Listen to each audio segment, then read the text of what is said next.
Pessoal, boa noite. Para quem não me conhece, eu sou Valdir Bardi, logo ali, nós estamos começando mais uma aula da Masterclass. Antes de nós começarmos a aula, eu gostaria de dar alguns avisos aqui para vocês. Ainda, para vocês terem noção, para o próximo mês, nós estamos aí pré-agendado com o Michael, falando sobre a formação do goleiro. Quem não conhece o Michael é de São Paulo, das categorias de base. E ainda agendando com a Lorena Baldomero, sobre a aula dela, sobre os estilos de ensino, casando uma aula com a outra. Nesse mês de abril, pessoal, nós começamos com a ideia de, primeiro, dar um desconto para que todo mundo possa participar, porque é o mês do goleiro, e nós, do Voa Goleiro, pensamos mais do que tudo em divulgar a informação, né? Então, para que isso fosse acessível para mais pessoas, a gente colocou essa promoção de 40%. Então, quem aderiu agora, os 40%, vai ficar até o final da Masterclass pagando com esse desconto de 40%. Agradecer, né? Porque nós tivemos muitas mulheres, né? Eu acho que faz mais sentido, até porque são aulas que falam sobre especificamente da mulher, né? E quando o tratamento que se tem que ter no esporte com a mulher. E eu até conversava isso hoje com o Michel, falando que independente se você é homem ou mulher, se você trabalha no futebol feminino ou masculino, quanto mais conhecimento você tem, respeitando e entendendo individualidades e contexto, melhor preparado para o seu trabalho você vai ser. Eu, sem demagogia nenhuma, se soubesse e visse uma aula com esse tipo de tópico, eu com certeza faria a aula, porque eu já estive no futebol feminino, por alguns momentos.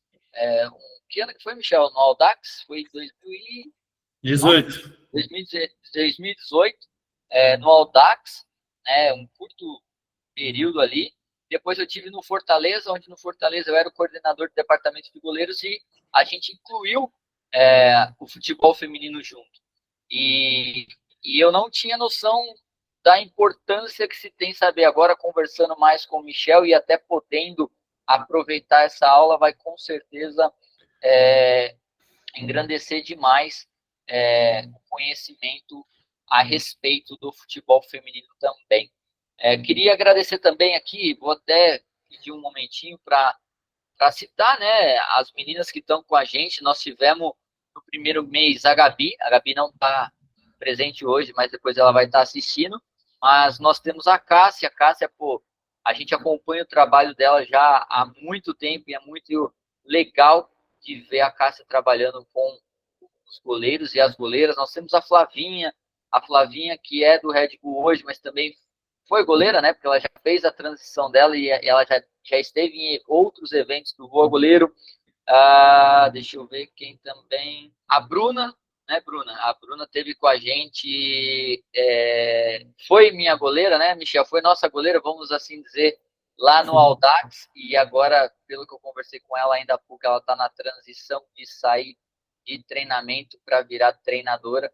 Então, são pessoas que, se não estão aqui nos acompanhando ao vivo, vão estar em algum momento nos acompanhando. Temos também a Vanessa, que é treinadora de goleiros do Esporte Clube Vitória da Bahia. Então, é mais uma mulher aí para ratificar o quanto as mulheres estão buscando por conhecimento, querem conhecimento, e isso é muito legal e importante.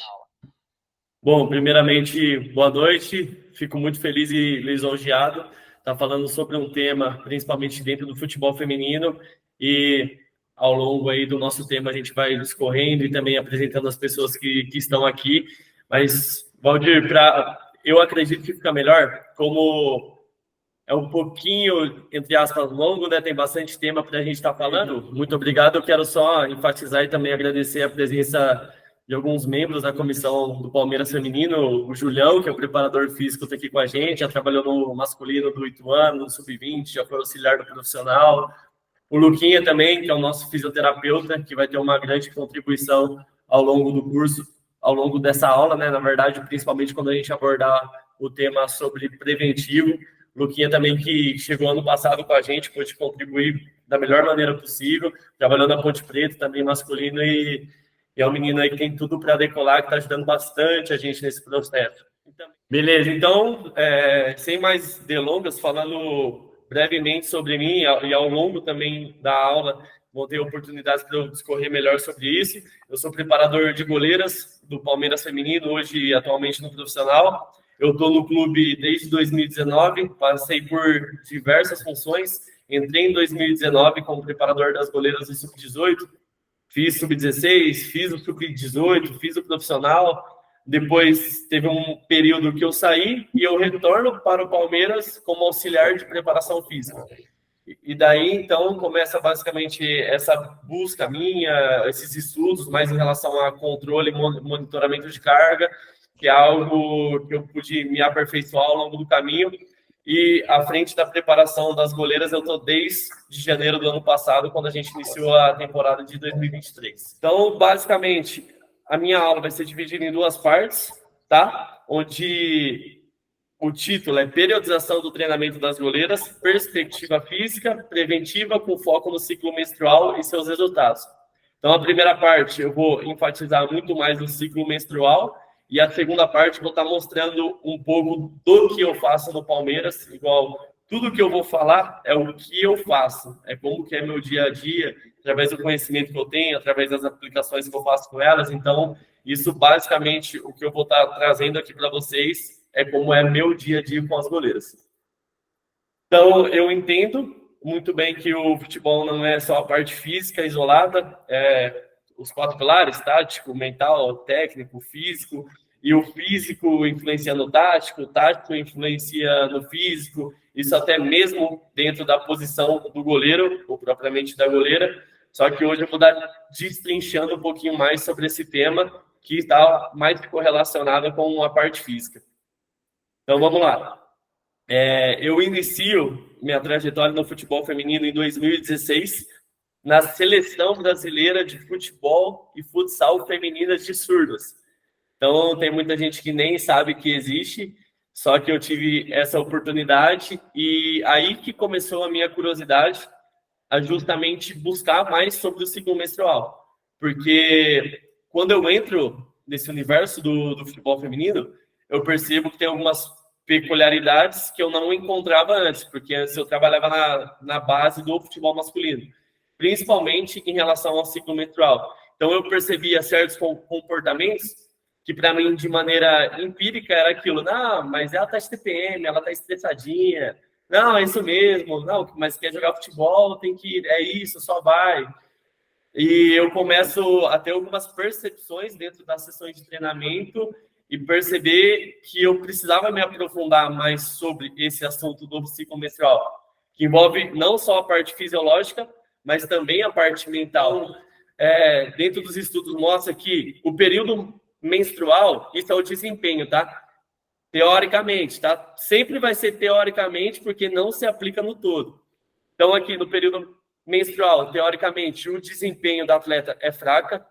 Pós-menstrual, ele é ótimo, porque os níveis de força já começam a aumentar.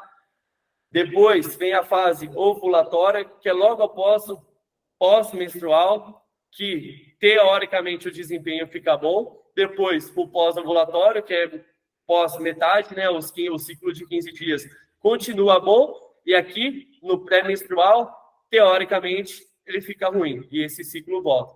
Então, eu conversei com muitas pessoas do futebol feminino, e algumas estratégias que as pessoas adotam, principalmente dentro do período pré-menstrual e menstrual, eles diminuem a carga, diminuem o volume, diminuem a intensidade. Só que eu me baseio muito, obviamente, na ciência, só que eu me baseio no meu dia a dia, no meu contexto, o que eu tenho, né, o que eu estou vivenciando.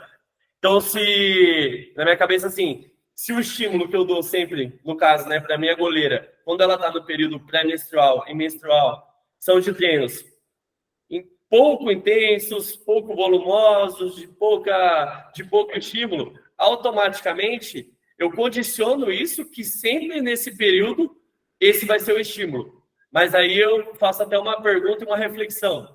E se no dia da pré-menstruação ou da menstruação acontece de cair um jogo muito importante? Aí falando um pouquinho, né, sobre o estudo do Michel, trazer alguns exemplos para vocês. A gente tem clubes americanos que também fazem esse monitoramento, né? O Washington Spirit é um desses times. Eles fazem um acompanhamento mais no sentido de acompanhar os sintomas que acontecem na menstruação para poder potencializar, né, a performance das jogadoras de uma forma individualizada. A gente também tem o Chelsea, que monitora o ciclo, um aplicativo também onde as jogadoras dão um feedback, mas em uma perspectiva um pouco diferente, trazendo um estudo mais focado em lesões de tecido muscular, tendão e ligamento. A UEFA, no ano de 2018, na temporada de 2018, né, iniciou um estudo que foi até 2022. Recentemente, eles publicaram, né, o resultado desse estudo. Foram 15 times, em 596 jogadoras. Eles tiveram um total de 1.527 lesões nesse período, né? E entre essas lesões, 598 são lesões musculares, 304 são lesões ligamentares, e aí a gente tem o grande ponto, né, que o Michel tocou no começo da aula sobre a lesão de LCA, que tem sido, né, extremamente recorrente nos cenários, assim, na elite do futebol feminino.